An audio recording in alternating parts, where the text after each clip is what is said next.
Welcome to Indianapolis, everybody. We are downtown Indianapolis, headed to our ghost haunting. We'll see if it's still going to go. It's been soaking wet, pouring rain. I don't know what that's going to be like, but we'll see how it goes. But welcome to Indianapolis. As you can see, the rain is nasty. We are downtown on Washington Street. If you're familiar with Indianapolis, you know what that looks like.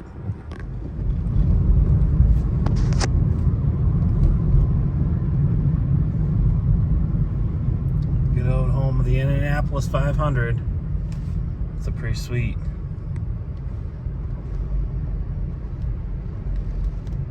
Sweet glass there. All right, guys, so here we are. Bustly cold day. Heading to this haunted ghost tours of Indianapolis. Let's go. Hilton.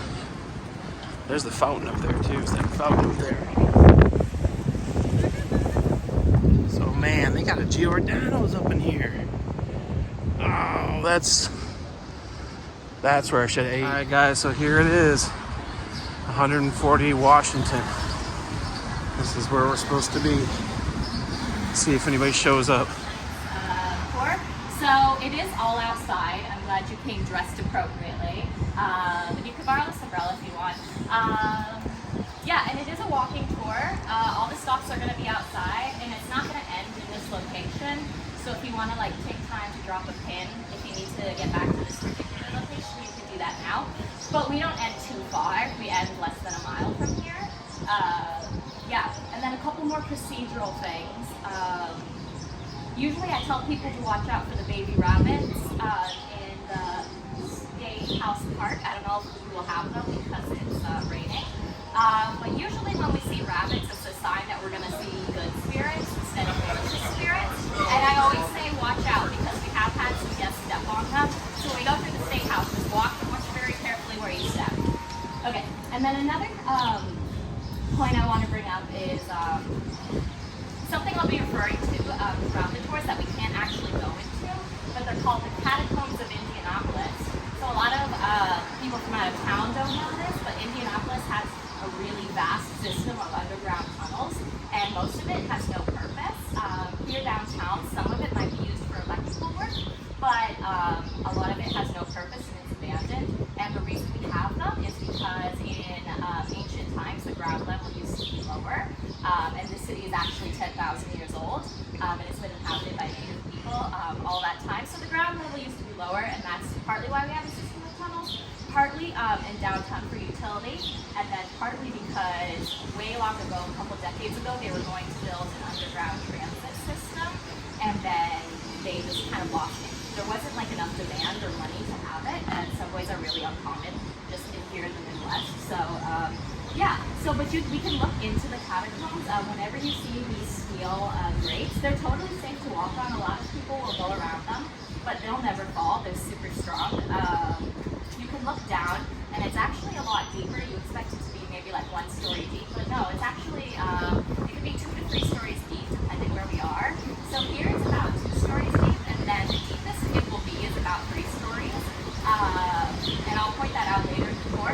But yeah, I encourage you to look down there and see what you can see, because for us in Indianapolis, they're a huge source of urban legends and rumors, and there's a lot of conspiracy theories in Indianapolis because we're the home of a lot of Masonic organizations like the Freemasons, the Scottish Lights. So there's the Shriners also have a vast underground complex, so there's theories that they're all connected somehow. So yeah, so anywhere where you see a steel grate, don't be afraid to step on it and go ahead and look on down. I've seen some creepy stuff in there over the years. But yeah, so I get started by telling you a little bit about the town. So as I said, this town has actually been inhabited for the past 10,000 years. It's way older than people think. It's been inhabited by indigenous people, many different tribes, most notably tribes like the Shawnee. Unfortunately, they were all removed in the Indian Removal Acts. This land was first colonized by the British, and then after the Revolutionary War, they ceded the territory to America. It eventually became a state, and we went through the Civil War. Indiana was very crucial for that because we provided the transportation.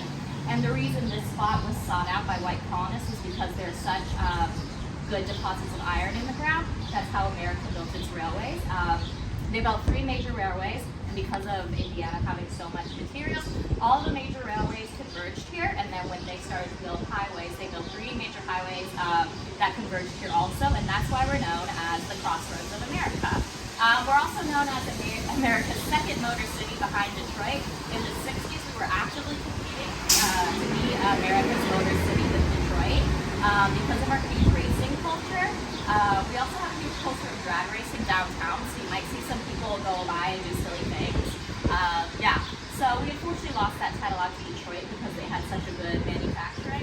But so that's why we take the name Crossroads of America. So we also consider ourselves to be the crossroads for spirits traveling along the superhighway. So all the road came to Indiana. And this theater was actually started by just 3 university students in 1970. They were Indiana University students. They started a theater and they were really successful. In their first year, they had something like 50,000 guests. We're gonna hide in the mezzanine and see if we can see who's running around and making that sound. And they did hide, and they saw Thomas himself running around. And they tried to call out to him, they tried to talk to him, but the ghost didn't even seem to see or interact with them. And this is because this is what we call a residual haunting. There's a misconception that a person has to die in a specific location to haunt it. That's not true. Thomas Haas technically died in the hospital, but a residual haunting can happen in any place where a person spent a lot of time and emotional energy, and it just, if that was a meaningful place to that person. We see what's called a residual, so kind of like a copy of something they did so routinely in life. And it's especially easy to view if you knew that person. And so, yeah, so that's the story of Thomas Haas, the jogging director.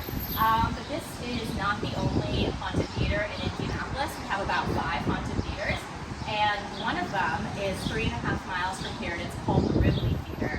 And unlike this theater, it was an old-fashioned movie theater. It was owned by a man named Charles Capuchin, and as movie theaters are, they're staffed entirely by teenagers, but Charles Capuchin had this problem where his employees kept quitting because they said the building was haunted, and the owner never believed them. But the story was, whenever women would go into the female bathroom, they claimed that there was a ghost in the bathroom that would attack them by spraying hot water on them, or they would cause the plumbing fixtures to just fly off the handle. And it got so bad that most of the women would quit. But employees of all gender, they would say that they would follow people sneaking into movie theaters, but when they confronted the people, they would just disappear. And the owner wasn't having any of this. And so one day he goes down into the basement to try to fix the plumbing that all the girls were complaining about. And he asks one of his girls, hand me that tool. And then he realizes the woman he's talking to, he's never seen her before. It's just a woman dressed in all white. And he realizes that's what all of his girls call the Lady of Rivoli.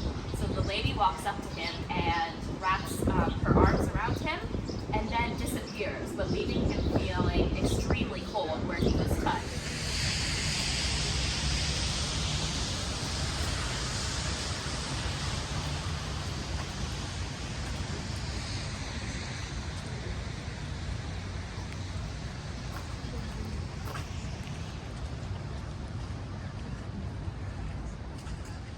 Look at this building.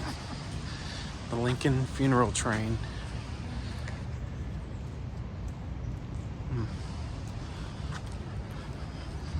Incredibly cheaply, and so it had no running water or electricity or ventilation.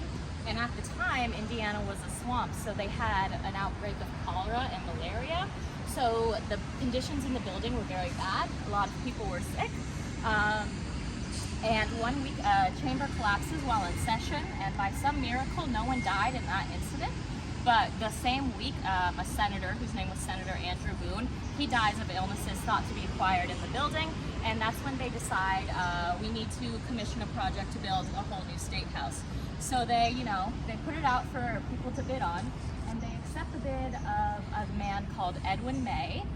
He was very famous in Indianapolis because he had just designed Indiana's first hospital for the criminally insane. And rumor has it that after his project of designing the hospital of the criminally insane, he kind of became like weird and antisocial and a bit difficult to work with. But they still wanted him to design the building. So what they did is they hired him, and as soon as he hands over the design for this gorgeous 4-story Italian Renaissance revival, all in local limestone, he is fired, and they hire his main apprentice to do the job instead. And he's just very distraught. He dies very soon after of an unknown illness, thought to be exacerbated by the loss of the biggest project of his life. And some say that his antisocial behavior was a rumor, and that they just made it up because they wanted to hire his apprentice instead of him, just to save money. The story is like one day a horse gets terribly out of control and they think it's going to kick someone to death. So the blacksmith decides to hit it in the head with its hammer. But when he swings back, he accidentally strikes his young apprentice just square in the face.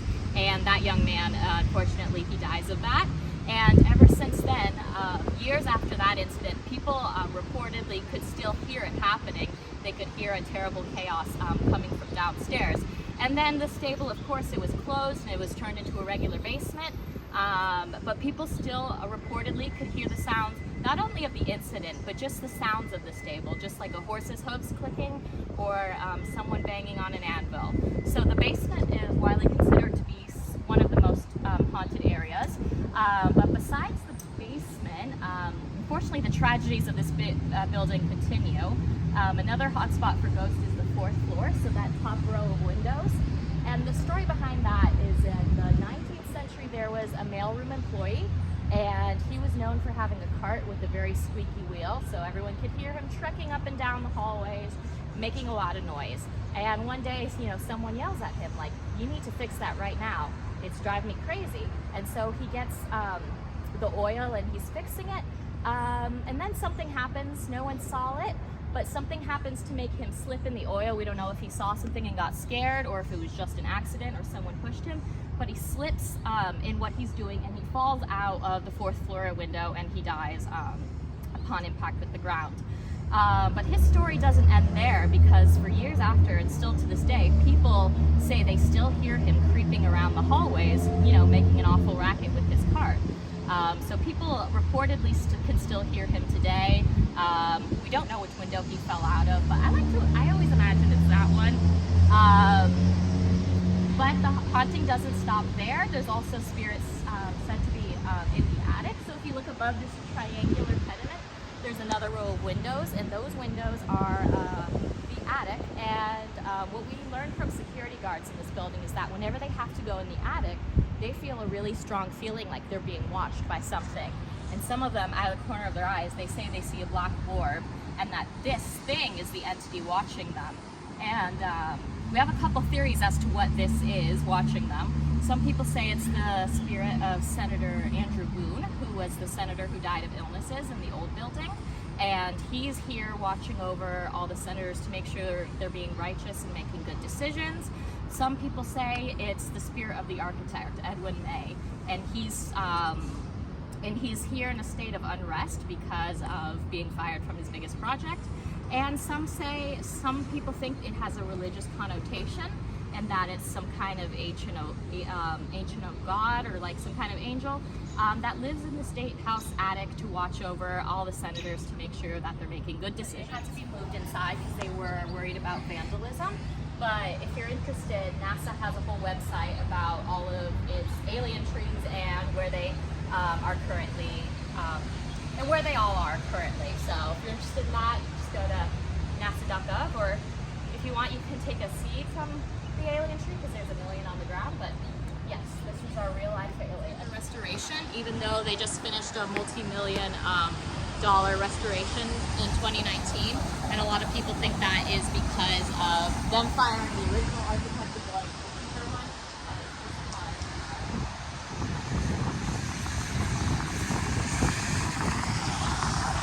Syphilis and rabies were also prevalent, and the city was actually saved by a female virologist, which was very unusual for a female to be such a prevalent doctor. But she was brilliant. Her name was Helene Kanabe, and she basically saved the city from itself and taught people about like how not to spread diseases, saw her in Das Deutsche House, which was what it was called back then, which was a place where she taught and attended a lot of social events. So yeah, and it's so haunted in Das Deutsche House, which you can actually like book a tour to spend the night, and people like spend the night in the theater trying to see her and all the other ghosts that live there. It's quite a lot of scare reflection, and I mean, just let me tell you, it's a lot deeper than it looks.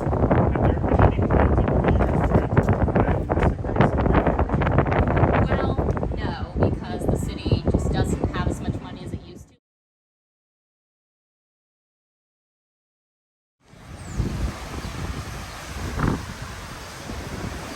It's incredibly cool.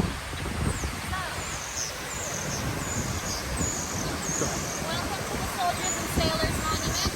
Right here, they're setting up a park like they do every summer. It's a place where they put grass, games for all the locals to hang out. But as you can see, it is dedicated to fought local wars. So this doesn't commemorate like World War I, World War II. This is just the wars that happened in Indiana.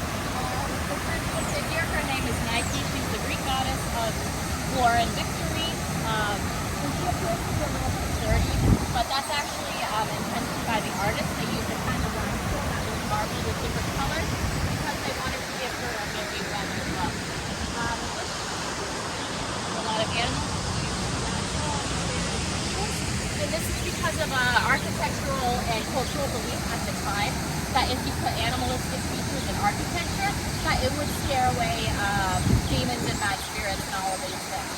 So the reason that this monument is here is because they built it to replace the building that was on this site. Before this was a monument, there was the governor's mansion here, and that governor's mansion is considered to be Indiana's first haunted house. So, story behind the governor's mansion, 1827, all that's in this circle are tiny little farmhouses. It's not a rich neighborhood, and they have this giant governor's mansion with huge, huge windows. And the governor's wife hates it, living in a house that's better than everyone else's, and the windows make her feel like she's on the floor for everyone to see. So she doesn't even live there for a day, and the next governor's wife also doesn't want to live there. So they let it be the Supreme Court takes over while their own building is being built.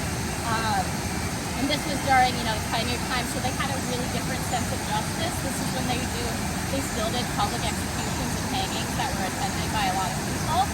But eventually the Supreme Court moves into their own building down there, as we're going to see in a second. And no one can afford to rent the house, so it becomes a boarding house. It became a couple businesses, and then they finally landed on a boarding house. The people that lived there were men who worked, like migrant workers who worked in the mines or railroad, and the women were prostitutes who were impoverished. And it was just not a very nice place, and eventually it had to be shut down. But by the time it was shut down, the house had such a bad reputation. No one wants to live there, and not like anyone could afford to restore it anyway. So it became an abandoned house, and this is still the 1800s, so there's no public lighting, so the house looks very scary. And people began to think that there's people still living in there because they see things running past the windows, they see things that are broken, they hear sounds coming out from inside, and so no one really knows what the deal is. But there is a rumor that there's a monster living in there, and they call it the Indianapolis monster. And it's abandoned for decades, and it's just something every kid is afraid of. And so the monster, then they'll become famous. And so a group of kids, they plan to come at night, break into the house, and see what's in there. However, they're just kids, so they're armed with like sharp sticks and slingshots. They have no weapons really, and they don't have any matches or anything. So when they actually come to breaking into the house, it's so dark, they're too scared to go in. But one child, 17-year-old, his name was Aaron, he's actually leaning on a glass window while they're investigating the house. And the glass window breaks, and he falls into the house. And his friends are too afraid to follow him in there, but they hear a struggle. They hear him fighting against something. and they're not good friends. They don't go in and they help him. So eventually they hear the struggle stop, and they think like, oh, we need to run. We're in trouble. We shouldn't have done this. So they decide to just leave and pretend it never happened. But that's when Aranor, the board who fell in, he emerges out of the front door. He is still alive, and he's got the monster in his hands, and he's killed it. And it turned out to be the largest wild turkey that was ever found in Indianapolis. They didn't know what they were delivering because no one in the project was really allowed to know what they were working on. So they make the delivery, and they're going to go on for rest and recreation for the 2,000 men on board, most of whom are 18 or 19 years old because they've been drafted. And it's so hot and conditions are so rough that many of the men, they sleep directly on top of the deck because, you know, it's summer in the Asian Pacific, it's unbearably hot. And this actually ended up saving their lives because on their way to their rest and recreation, they're bombed in the middle of the night by 2 kamikaze planes. And it takes about 10 minutes for the ship to be completely sunk. And so of the 2,000, 900 get off the boat alive, and that's because they were sleeping directly on the ship or they just moved incredibly fast. But because of terrible miscommunication in the Army, they're not rescued for 5 days. And what happens between that time and the time they got rescued is the worst shark attack to ever happen in human history. And so, you know how shark attacks work? They put blood in the water, which attracts more sharks and more sharks. So at the beginning, they're able to fend off the sharks by staying together in groups. But as they're suffering from dehydration, many of them start to become delusional and swim off and leaving the group. And so about 100 men per day are dying of exsanguination from shark attacks. And then a couple hundred others of suicide, exposure, and dehydration. So by the time they're rescued, 400 men have died directly of shark attacks, a couple hundred other, you know, for other reasons. 317 are rescued alive, and then of course a couple die right after. And it's really hard for the survivors to move on. And there's one young man who survived, who was actually from Indianapolis, his name was O'Donnell, and he went to the city and said, you're going to host a survivors reunion every year because we need this to help us move on. So the city does, and the city helps to fundraise to make these amazing monuments to the ship that are on the downtown canal. They also build a recreation of the control room of the USS Indianapolis, and that's free to visit, and I'll point out where that is later. But in 2019, PBS, they did an expedition to find the wreckage because prior to that, nobody knew where it was. So they found it, they salvaged the anchor chain, and they brought it back here to be on this monument. And I'll show you where it is as soon as it goes. In the olden days is where people would hitch up their horses. So yeah, we're kind of given a whole new life. This is the front. And it's been the same.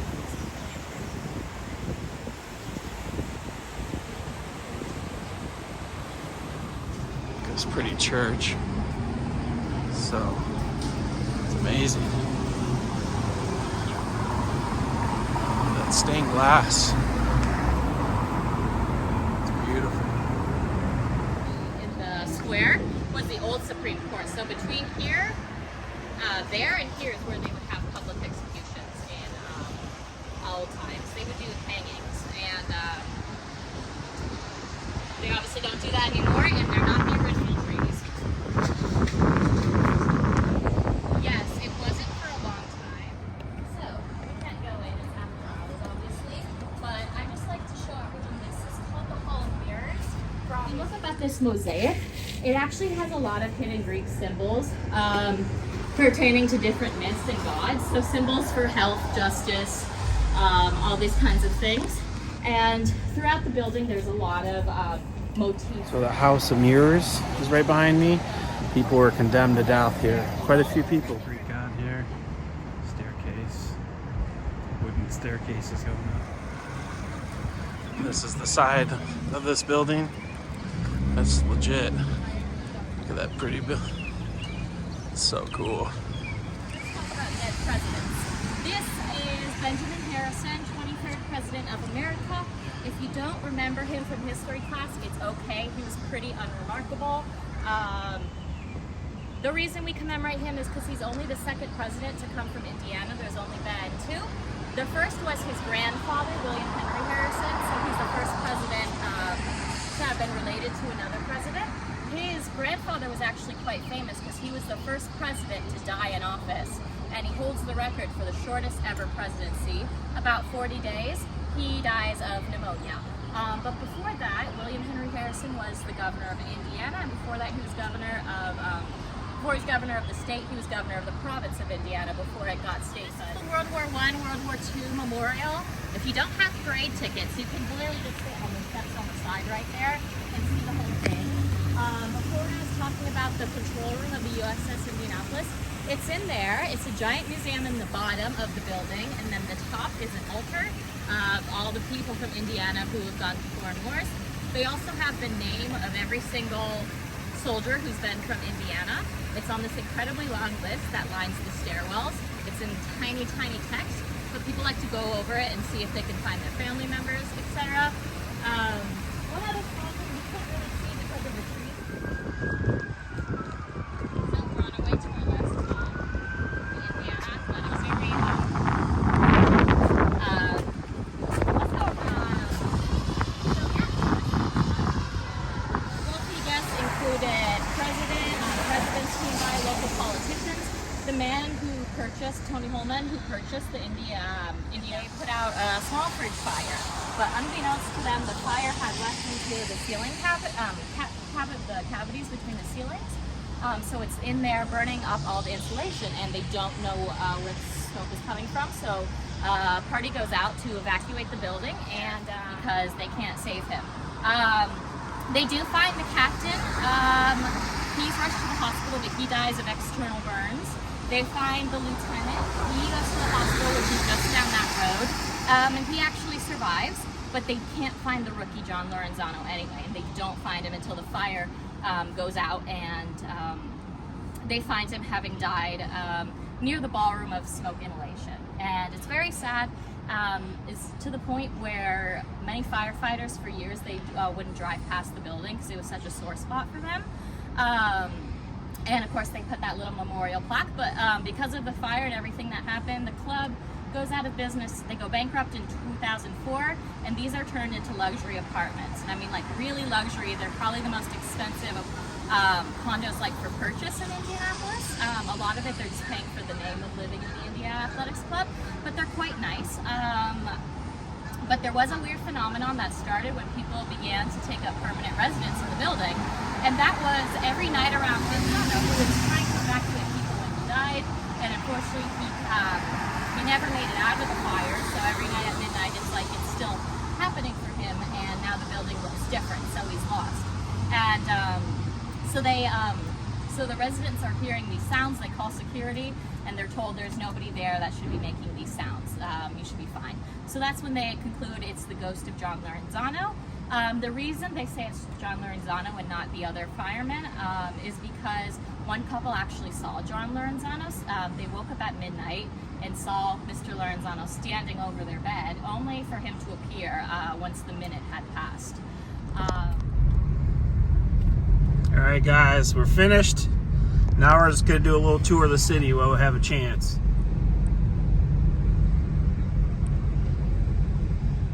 All right, guys, so Lucas Field is up here on our right here. Colts home football field. I just wanted to come check it out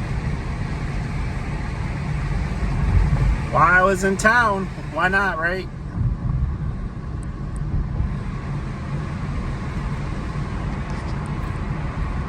I think it's like right here. Pretty sure. Yep, there it is.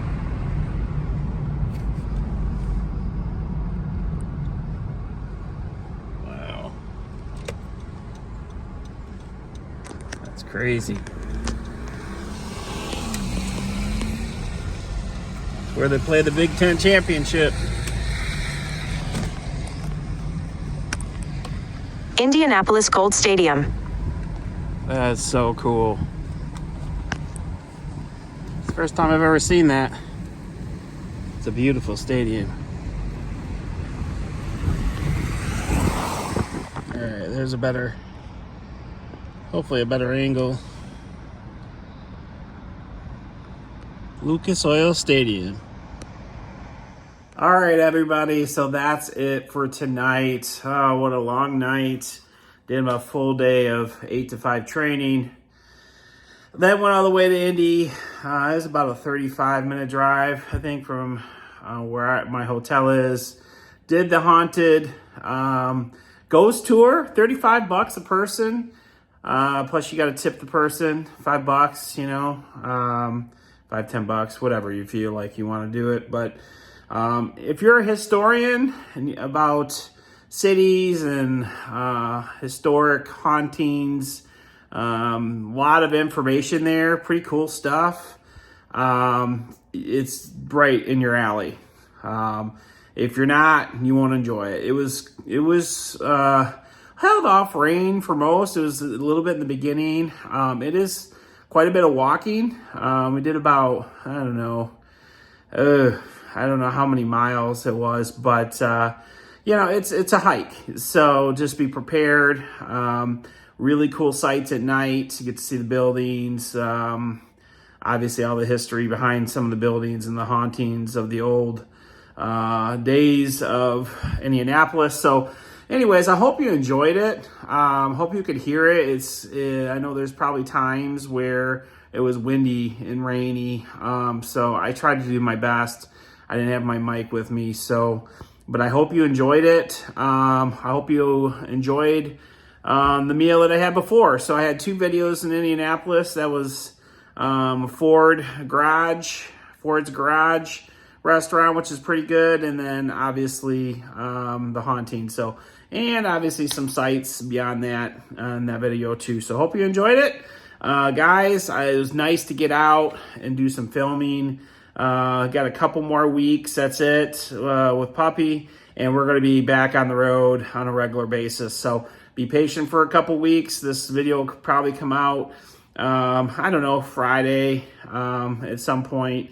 I'll get that all edited and put out there. So I love you guys. Thanks for watching. Thank you for being patient as our puppy gets vaccinated and ready to hit the road with us. So excited to move forward. We have so many cool places we're going this summer. There's going to be a lot of travel. So we're going to continue to wander. You do the same. Take care, everybody, and have a great night. Peace. Love you.